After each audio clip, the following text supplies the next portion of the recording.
Muito boa tarde, Santa Catarina, quinta-feira, 14 de julho, e está no ar a VSC do Jogo Aberto, ao vivo para todo o território catarinense. Seja muito bem-vindo à Casa do Futebol de Santa Catarina. A gente começa o programa de hoje falando do jogo que aconteceu ontem à noite no estádio Orlando Scarpelli, claro, direcionado para a torcida do Figueira. Falando em torcida do Figueirense, gostaria de que a torcida alvinegra interagisse conosco a partir de já, via WhatsApp. O telefone vai aparecer na tela, 48-9135-8063, mandando perguntas para o ex-técnico do Furacão, que vai estar conosco daqui a pouquinho aqui no estúdio, Vinícius Eutrópio. Manda sua pergunta aí, ele vai bater um papo conosco aqui, o ex-técnico do Figueirense, Vinícius Eutrópio. Vamos falar do Figueira de ontem, então, na estreia de Argel Fux, que sucedeu a Vinícius. 0-0 Figueirense e Ponte Preta, jogo de ida, é a terceira fase da Copa do Brasil. E a estreia de Argel foi com um empate 0-0 num jogo, rapaz, olha, deu sono. O estilo dele já era conhecido do torcedor do Figueira. Reestreia de Argel Fux tem muito grito, agitação, muita ação na área técnica.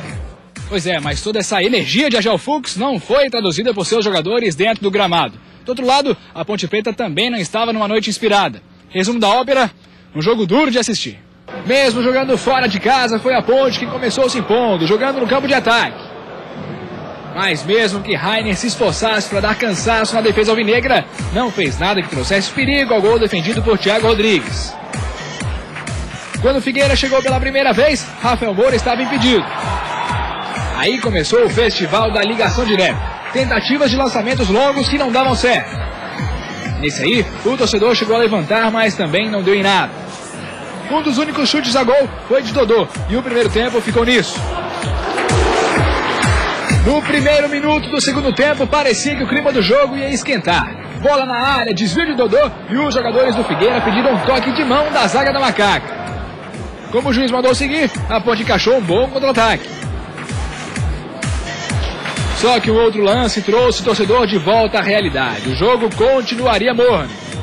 A melhor chance da partida iria aparecer na metade da segunda etapa. Jocinei lançou bem Rafael Moura, mas He-Man tirou demais do goleiro e acabou errando o alvo. Depois disso, o Furacão até ensaiou uma pressão, só que não passou de ensaio. Para a Ponte, o empate já tinha se tornado um bom resultado. Já o torcedor do Furacão ficou na bronca com a atuação fraca na estreia do novo treinador. Fim de jogo no Scarpelli, 0-0. Primeiro jogo, né? O Argel tá chegando agora e tem muito ainda para passar pra gente. E eu tenho certeza que a gente vai acatar tudo que ele pedir pra gente e no decorrer da competição vai melhorar jogo a jogo. Um jogo difícil, a equipe deles tem qualidade, né? Ficou um jogo muito truncado no meio de campo. E não foi um mau resultado, foi um bom resultado, 0-0, a gente fazendo um gol lá, acho que muda completamente a história do jogo, né? Então vamos trabalhar essa semana aí, que tem a Chapecoense agora no final de semana. Agora precisamos, muito, melhorar nossa posse de bola. Esse negócio aí de toda hora tá lançando a bola pra frente, lançamento, não dá. O futebol tem que jogar com a bola no pé. Se você tem a bola, você controla o adversário, se você tem a bola, você cria as melhores oportunidades e automaticamente você consegue fazer o gol. Então a gente vai trabalhar muito para melhorar essa qualidade de passe. E o torcedor que assistiu ao jogo, que foi ontem ao estádio Orlando Scarpelli, boa tarde para você, Polivalente, compreende o que diz Argel Fux, e o telespectador do Jogo Aberto SC também, porque há algum tempo a gente fala aqui que o Figueirense, inclusive com o técnico Vinícius Eutrópio, o grande problema estava na questão de ter um cara para segurar a bola, para tocar, para passar, aquela história toda. Aliás, é um fator antigo no Figueirense, falamos sobre isso ontem aqui. Desde Fernandes, o Figueirense não consegue um meia para organizar o time do Figueirense, principalmente no coração, que é a meia cancha. Figueirense que tentou jogar ontem, não jogou nada. A Ponte Preta também não apresentou um bom futebol. O 0-0, e assim como aconteceu com o Vinícius no último jogo do Scarpelli, aconteceu com o Argel. O time foi vaiado no final do jogo. O torcedor até teve paciência durante a partida, mas o jogo foi ruim tecnicamente. O jogo foi fraco. As duas equipes não apresentaram perigo. João Carlos, o lance do Figueirense com maior perigo foi aquele do Rafael Moura. O Dodô tentou o lance com mais estilo. Aliás, o Dodô, que é uma aposta que parece, o Argel vai apostar no Dodô, está dizendo que ele vai jogar mais. O torcedor quer ver esse Dodô, que o Argel acredita que exista, e no Figueirense não aconteceu. Até agora nada de Dodô, pelo menos nada. imaginava. E ontem não foi diferente. Se falava assim, né? Quando o Dodô veio pro Scarpelli, pô, tá indo o Cleiton, mas que bom, tá vindo o Dodô. Inclusive o torcedor acreditava muito mais no Dodô do que propriamente do Rafael Moura, né? E até agora quem correspondeu mais foi o Rafael Moura. Exatamente. Porque olha só, você sabe que o futebol é extremamente dinâmico, contratações e tudo mais. Tá pintando um cara novo no Figueira, tá chegando já. É indicação, obviamente, do técnico Argel Fux, pelo menos essa é a informação que vem lá do sul do país, mais sul ainda, né? Nós estamos no sul do país. Olha aí, a notícia foi publicada no jornal 0 Hora. Inter emprestará o centroavante Maurides para o Figueirense. O que é que fala a matéria do jornal 0 Hora? Diz assim, olha só.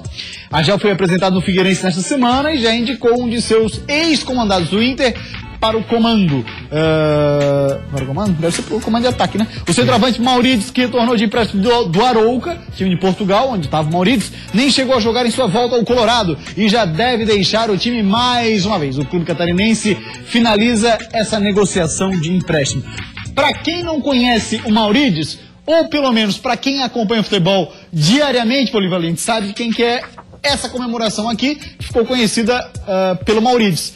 Foi num jogo pela Copa do Brasil em 2013, cruzamento do Alessandro, o Maurides fez o gol na estreia aí com os profissionais do Inter em 2013. Aí na comemoração que pintou o problema, esse é o gol dele. Na comemoração que pintou o problema, ele deu um mortal para trás e tal, e aí acabou machucando o joelho, rompeu os ligamentos, ficou um bom tempo parado e aí ficou conhecido por essa cambalhota que acabou machucando. Só apenas a título de curiosidade, mas é um atacante que está vindo para o Figueira. O Figueirense precisa de atacante na tua interpretação, Coronel? Aí foi o momento que ele se machucou. O Figueirense precisa muito mais de um meia do que de atacante. Mas assim, já quando estava lá o Vinícius, o Figueirense procurava mais atacante, um jogador que fosse referência, o Marcão foi o cara de casa. Não lembro do Maurício. Fechou não lembrava, Marcão, né? Não lembrava sequer a cambalhota, né? Então não conheço o Maurício, não posso falar mais sobre o seu futebol. Quem conhece bem o Argel, tá vindo internacional. O Argel, quando saiu daqui, levou o Fabinho, acabou correspondendo no Inter. E tomara que o Maurício, vindo pra cá, também possa corresponder. Olha o nosso WhatsApp, telefone tá aí na tela, 4891358063. No terceiro bloco vai estar conosco o ex-técnico do Figueirense, Vinícius Eutrópio. Vamos bater um papo com ele sobre a saída do Furacão, nessa outra passagem dele. Já foi jogador, campeão com Figueira, tanto como técnico, como também como atleta. E agora, nessa segunda passagem, vamos fazer uma análise junto com ele. Tem recado lá pra rapaziada falando do jogo de ontem? Talvez seria interessante algum recado, pessoal interagindo conosco através do jogo de ontem. É importante falar, Clânio, que o próximo jogo do Figueirense é contra uma Chapecoense. Desafio doméstico, famoso clássico regional, um clássico catarinense, querendo ou não. E tem um detalhe, agora já virou briga de 6 pontos. É aquela situação, eu queria dizer, há 4, 5 rodadas atrás você não imaginava que a Chapecoense tivesse situação de uma briga direta contra o Figueirense. Hoje passa a ser quase uma briga direta. Logicamente, respeitar a Chapecoense pelo futebol que apresentou até determinado tempo. Hoje, nos últimos jogos, a Chapecoense não coloca os jogos contra Santos e Corinthians. Coloca os jogos contra a Vitória e o Atlético do Paraná, onde a Chapecoense jogou menos do que os adversários e mesmo assim conseguiu pontuar e pontuar bem. Nos 2 jogos fez 4 pontos. Mesmo assim, o seu futebol, o seu desempenho já era abaixo da média. Agora passa a ser adversário direto. E aí você vira a chave, porque é Campeonato Brasileiro, necessidade do Figueirense sair do Z4, necessidade da Chapecoense de reencontrar o melhor futebol. E a Chape, como você vem dizendo, quer dar a volta por cima justamente contra um adversário pra lá de conhecido, o Figueirense. Já são 2 derrotas seguidas, a última para o Corinthians, dentro de casa. E pela frente, um duelo difícil, porque o adversário também está precisando muito da vitória. Em 13º lugar, a Chape pega o Figueirense, que é o 17º. Só 3 pontos separam os 2 times na classificação. O Figueirense também está numa situação difícil, está um pouco abaixo da gente.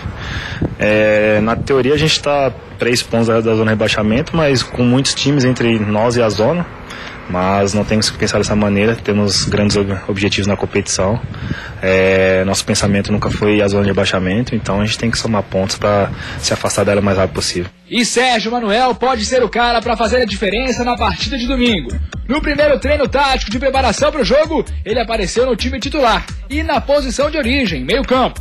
No ataque, Bruno Rangel ficou de fora e deu lugar a Kempis. É claro que ainda tem muito tempo para Caio Júnior fazer testes e mudar. Serão 3 treinamentos até o jogo. Mas se a formação se mantiver assim, a responsabilidade vai ser grande para as novidades no meio e na frente. Afinal, as vitórias são feitas de gols. Viemos de 2 resultados ruins. Acho que, no meu ver, até bons jogos, mas resultados nos finais não importaram. A gente tem que procurar somar pontos, porque a competição pede isso. E a gente, se conseguir esses 3 pontos, a gente vai dar um salto na tabela. Claudio Mir, a Chapecoense não jogou pela Copa do Brasil, inclusive teve o jogo transferido para a semana que vem, a primeira partida lá na Arena da Baixada contra o Atlético. Por esse motivo, leva algum tipo de vantagem contra o Figueirense que jogou ontem? Entendo que sim, até porque o técnico tem tempo para trabalhar, tem algumas opções. Ele está querendo jogar o Gil para lateral mais uma vez, para abrir espaço para o Sérgio Manuel jogar pelo meio. E esse trabalho de semana, ele vai ter a indicação se está trabalhando de forma correta ou não. Se você tem uma semana cheia para trabalho, é muito melhor do que enfrentar o adversário de Copa do Brasil e a Chapecoense viajaria a Curitiba e depois viria para Florianópolis. Logicamente, se desgasta, não tem a Chapecoense, teve o Figueirense no jogo com a Ponte Preta. Muito bem, a gente vai para uma rápida parada, convido para o telespectador, principalmente torcedor do Figueira, interagir conosco, 48-9135-8063, daqui a pouco um bate-papo aqui no estúdio com o ex-técnico do Furacão, Vinícius Eutrópio, e também na sequência vamos falar da terceira divisão do Campeonato Catarinense e as últimas, do Leão, do Coelho e do Tigre.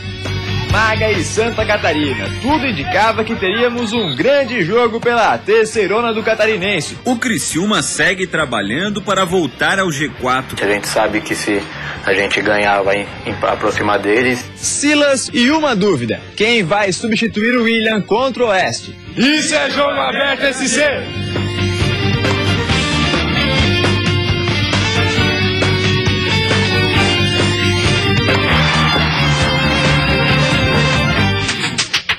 Voltamos com o Jogo Aberto SC, falar agora da Série C do Campeonato Catarinense. Olha só, ontem nós tivemos duas partidas, o Maga somou mais um ponto ao empatar com o Santa Catarina e o Fluminense segue imbatível, 100% de aproveitamento, chega a quinta vitória, fez 3-0 no Curitibanos, o jogo aconteceu em Paulo Lopes.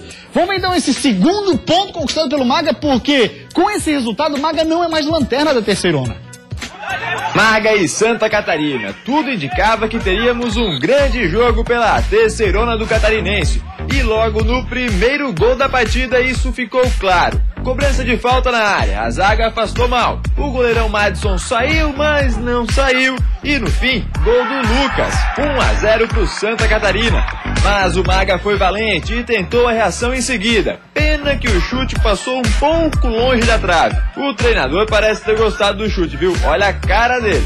Mas ainda no primeiro tempo, depois dessa confusão na área, o juizão marcou o pênalti pro Maga. Tanque foi pra bola, bateu com categoria e empatou a partida. No fim, o Santa Catarina quase empatou, mas a cobrança de falta também passou um pouquinho longe do gol. Sendo assim, o placar ficou mesmo no 1-1. Rapaz, bela cobrança. Terceirona do estadual tem a seguinte classificação. Vamos dar uma olhadinha, olha só.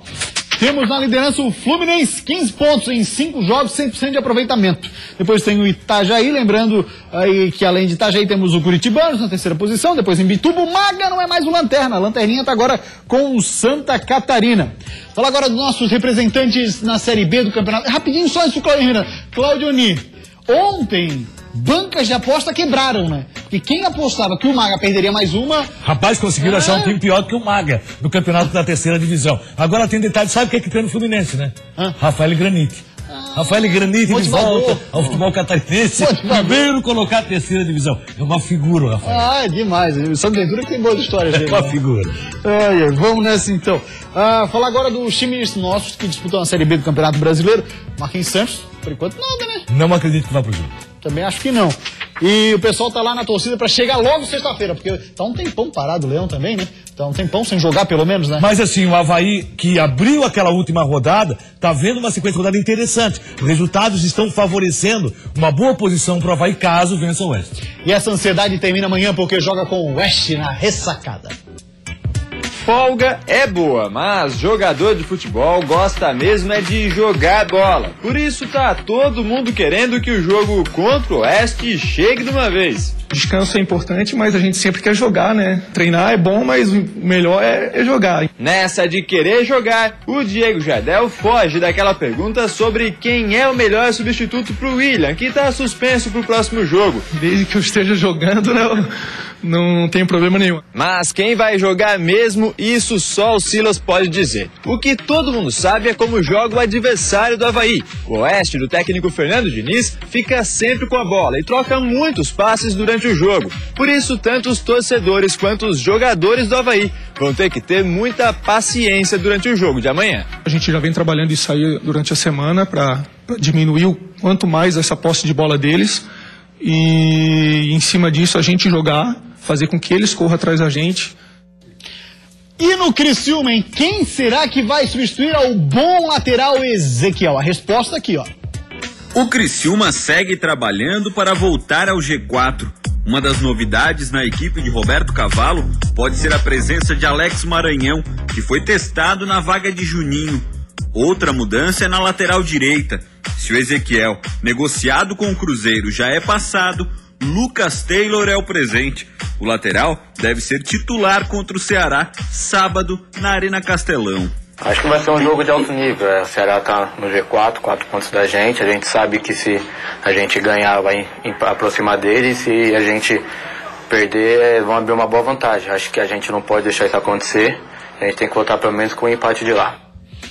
Pois é, falar agora do Joinville, 3 caras novas no JEC. Quem são as caras novas? Conhecidas no futebol brasileiro, até uma aqui de Santa Catarina. Uma delas é o zagueiro Fabiano Heller, está com 38 anos, 1,83 m, estava no Náutico, já passou por Vasco, Palmeiras, Flamengo, Fluminense, Inter, Atlético de Madrid, Santos, São José do Rio Grande do Sul, Brasil de Pelotas, o Audax e também o Red Bull Brasil.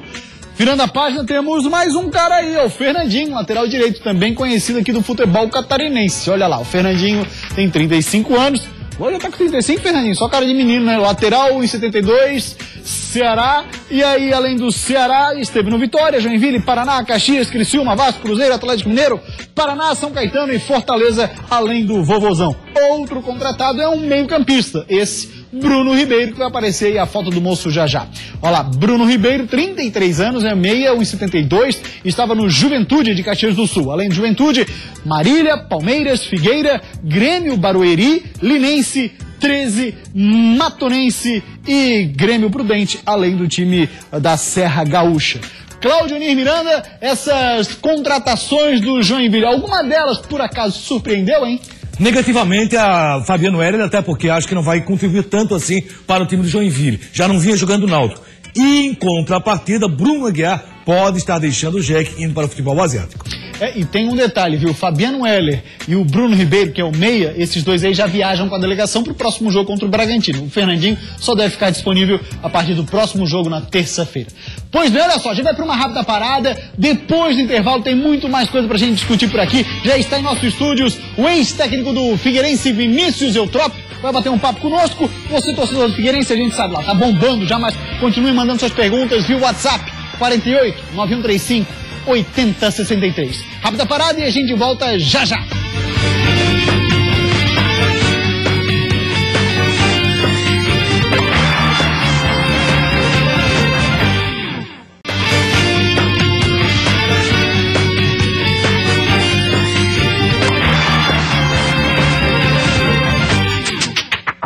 Voltamos com o Jogo Aberto SC, conforme prometido, agora teremos no terceiro bloco a participação do ex-técnico do Figueirense, Vinícius Eutrópio, aqui no nosso estúdio. Vinícius, boa tarde pra você. Obrigado. Vinícius, Cláudio Nir Miranda tá aí conosco também, polivalente. Fala pra mim, torcedor do Figueirense, a gente observou pouco antes da sua saída, e até durante um bom tempo, dizia o seguinte: olha, o Figueirense tem o melhor time dos últimos tempos, tem um time para fazer uma ótima campanha na Série A e não essa campanha que está sendo feita. Você acha que esse discurso é verdadeiro? Tem verdade? Esse time do Figueirense é tão bom assim mesmo? Boa tarde a todos, é um prazer estar aqui mais uma vez, né? Um abraço também à torcida do Figueira e a todos que estão assistindo o programa. Vou retroceder um pouco, né? O Figueirense, por exemplo, em 2007, eu no Fluminense como coordenador, nós disputamos a final da Copa do Brasil. Um grande time, tinha o Henrique, vários grandes jogadores. 2011, 12, teve aquele time comandado pelo Jorginho, Conem, Wellington Nem, vários outros, Júlio César, né? Vários outros jogadores. 13, 14 comigo, né? Acesso, campeão, 15 também bi com o próprio Argel. E esse time é um time que nos últimos 2, 3 meses houveram várias contratações. Então, a gente não pode cravar que um time é o melhor plantel, porque ainda não está sendo montado. Né? Primeiro, em respeito aos outros que conquistaram. Até falei isso com os meus atletas. Olha, eu tenho propriedade para falar, porque são jogadores que conquistaram. Nós temos que conquistar para um dia falarem isso. E outra coisa, quando você fala isso já antes da equipe estar montada, você joga um peso muito grande na equipe. Como que eu vou falar que é o melhor de todos os tempos? Qual o peso num campeonato brasileiro? Então a equipe está em construção. Eu falei isso, né, que naturalmente ia ter entrevistas e respostas para jogo a jogo, mas o contexto no geral ele não vai mudar, porque é uma equipe que com a minha chegada, né, junto com a própria diretoria e corretamente foi analisada, teve antecipação de um planejamento que infelizmente não começou bem, né? Mas a diretoria teve a hombridade de ver e analisar e nós corremos atrás. E tudo isso leva tempo. E tempo dentro de uma sequência de 10, 12 jogos de 3 em 3 dias dentro do Campeonato Brasileiro. Você está construindo um prédio contra tempestades e tudo, né, dentro de um campeonato difícil. Então, o contexto ele vai permanecer até o final do campeonato, que é uma reconstrução de uma equipe. Reconstrução de equipe, você acha que aí paga com a questão do Figueirense ficar brigando pelo não rebaixamento? Não é só isso. Claro, a resposta pode ser grande, né? E é uma outra coisa que eu fui mal interpretado. Quando eu falei que todo mundo sofre no campeonato, eu falei, inclusive nós, Figueirense, e ainda citei, Inter sofre, São Paulo sofre, todos sofrem. Por que sofre? Não, é porque o campeonato é difícil para todo mundo. Eu quis dizer no sentido geral, que o último ganha do primeiro, o primeiro empata ali, é o campeonato mais difícil do mundo. O sentido da palavra sofrer, que eu quero dizer, são jogos extremamente difíceis. Qual a novidade que eu falei? Nenhuma, que o campeonato brasileiro é o mais equilibrado do mundo. Não é como o Real Madrid, não é como o campeonato espanhol, ou o português, ou o alemão, né? Então, normal. E, obviamente, vai ser um ano mais difícil, porque é um ano de reconstrução, né? E vai se pagar por isso. Agora, e tem que existir a consciência e a paciência, porque são jogadores bons, mas que nos últimos anos não foram titulares nas suas equipes, e vão ter, vai haver a lesão, vai ter o encaixe, esse encaixa com quem, esse joga com quem, e 3 em 3 dias, jogo. E a nossa cultura do futebol é estalar o dedo. Trouxe um cara, outro dia perguntaram pro Paulo Bento, 2 jogadores novos, o Cruzeiro já luta por alguma coisa? E lá na Europa sabe que contrata 6 meses, e só nos outros 6 meses. E aí ele se assustou. Chegando jogador agora, na cabeça dele tá assim, mas tá errado isso. Como que pode estar chegando jogador agora? Né? Então a diferença é muito grande. Então é isso que a gente quer mostrar. Mas o nosso futebol ele é totalmente imediatista. Mesmo assim, acredito eu, nós fizemos excelentes jogos contra grandes equipes e com muitas dificuldades no plantel, assim, de reconstrução, mas deu um aval bom para os jogos, principalmente em casa. Na sua primeira saída, ficou claro, assim, o sentimento de justiça. O torcedor achou isso, a imprensa achou isso, e acredito que você tenha ficado com esse sentimento muito forte. Essa sua segunda saída, você tem também esse sentimento? Não, primeiro que eu não analiso e procuro não analisar isso. Eu procuro realmente corresponder à expectativa de quem me trouxe a confiança. Foi a diretoria que já conhecia meu trabalho. Então, naquele momento, nós sentamos e falamos, o caminho é por aqui. Qual é o caminho? De uma reestruturação. Vai ser difícil? Vai. Vai ser longa? Vai passar praticamente pelo ano todo. E ela está sendo feita e vai ser, né, com a chegada agora do Agel, vai continuar sendo feita, com características diferentes, mas vai se fazer isso. Quando a gente ouve o Tite falar, e é interessante que o Corinthians, ele montou uma equipe moldada no Tite, não contratou mais ninguém. Um dos poucas equipes que não contratou. E ele, há 2 meses atrás, antes dele ir para a seleção, ele falou, essa equipe é uma equipe boa para o próximo ano, 2017. Nós estamos falando de uma equipe que já foi moldada com o treinador, com os melhores jogadores de destaque do ano passado e que já está jogando junto. Então, poxa, tem que ter um pouco, realmente, de frieza, na verdade, para analisar. Eu sou frio para analisar, né? Quando nós subimos em 2013, vai ser difícil, mas subimos.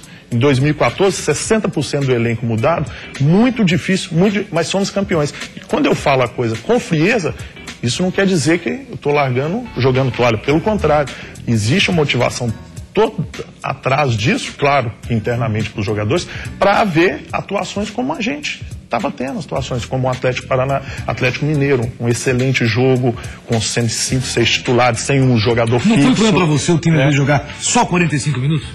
Mas isso tudo faz parte do que a gente está acabando de falar, da construção de um trabalho. E isso que eu falo, as entrevistas ou os relatos podia ser jogo a jogo, mas o contexto geral ele vai demorar a mudar, porque não se muda de uma hora para outra. Então vai haver alterações. Excelente jogo contra o São Paulo, um jogo ruim contra o América, excelente jogo. Por quê? Porque eu mudo uma peça aqui, às vezes o cara não sabe nem onde é a beira-mar ainda, o jogador chegou, né? Então isso tudo faz parte da vida, e o futebol, ainda mais no nível que está o Campeonato Brasileiro, que ainda bem o Figueirense está no nível alto junto do Campeonato Brasileiro, é mais difícil ainda. Tem uma pergunta muito inteligente, muito bacana que eu pesquei ali no WhatsApp, na verdade não fui eu, né? Foi a nossa produção. Quem tá lá é o Maurício Lopes. Parabéns, Maurício. Bela pescaria, viu? Vinícius, olha só, a pergunta é da Franciele Goulart, daqui da Praia de Fora, Palhoça. Vinícius, como fica o seu sentimento com os torcedores após o pedido de sua saída? Como você se sentiu? Porque, de fato, a gente observava as redes sociais e tal. Eu imagino que, querendo ou não, tu ouves determinadas coisas também ali no banco. Torcedor do Figueirense pedindo a tua saída. Você que é um cara identificado com o Figueirense. Foi atleta, técnico campeão, jogador também campeão. Obviamente que a gente não fica feliz, mas uma coisa que eu procuro é ouvir, né? E estar conectado hoje em dia com tudo, porque é impossível, né? Mas... É o trabalho, eu acredito que eu vim para fazer um trabalho, sabia do desafio e lembro muito bem que quando eu cheguei o time estava a apenas 1 ponto da zona de rebaixamento de um campeonato catarinense, né, com dificuldades para ganhar de Brusque, Metropolitano, não menosprezando todas as equipes, mas o contexto do Figueirense ele é muito maior que tudo isso. Claro. Né? Então foi um trabalho totalmente de reestruturação que leva o ano todo. Obviamente as pessoas elas querem que as coisas aconteçam no piscar de olhos, e isso, volto a dizer, por eu ter essa identificação e essa clareza, eu sou muito tranquilo para trabalhar no Figueirense, porque realmente é a minha casa, então eu não minto para o torcedor, eu não vou iludir, não vou jogar vender sonhos. Isso não quer dizer que você não lute para que as coisas aconteçam, não. Ficamos 12 partidas invictas, ganhamos o clássico, terminamos o segundo turno do Catarinense em segundo lugar, de quase rebaixado de um turno para segundo lugar, para mim, é um salto grande, sem o tempo de execução de trabalho, né? E a minha prioridade era realmente colocar o Figueirense dentro do eixo, mesmo trocando o pneu aí com o carro andando. Rapidinho, mais uma pergunta do WhatsApp, a gente tem mais alguns segundos, Vinícius. O WhatsApp perguntava o seguinte, era o Roberto, ele diz assim, o Roberto, governador Celso Ramos, Vinícius, pra você, quem era o meia de ligação do Figueirense? E por que não pediu um verdadeiro camisa 10? Dá pra responder rapidinho, Vinícius? Isso? Nós temos Ortega, Carlos Alberto, Badi, Dodô. Né? 4 contratações. Se você queimar as 4, os clubes quebram. Né? Então nós tínhamos jogador no elenco e estava jogando o Badi no momento. Valeu, Vinícius. Boa sorte na sua carreira aí. Tá saindo hoje de Floripa já? Hoje ou amanhã já tô pegando estrada aí. Tá certo. Felicidade pro Vinícius Eutrópio. O Jogo Aberto é de hoje fica por aqui. A gente volta amanhã, 12:30. Mostro mais tarde pra você. Tchau, vem aí o Olhares.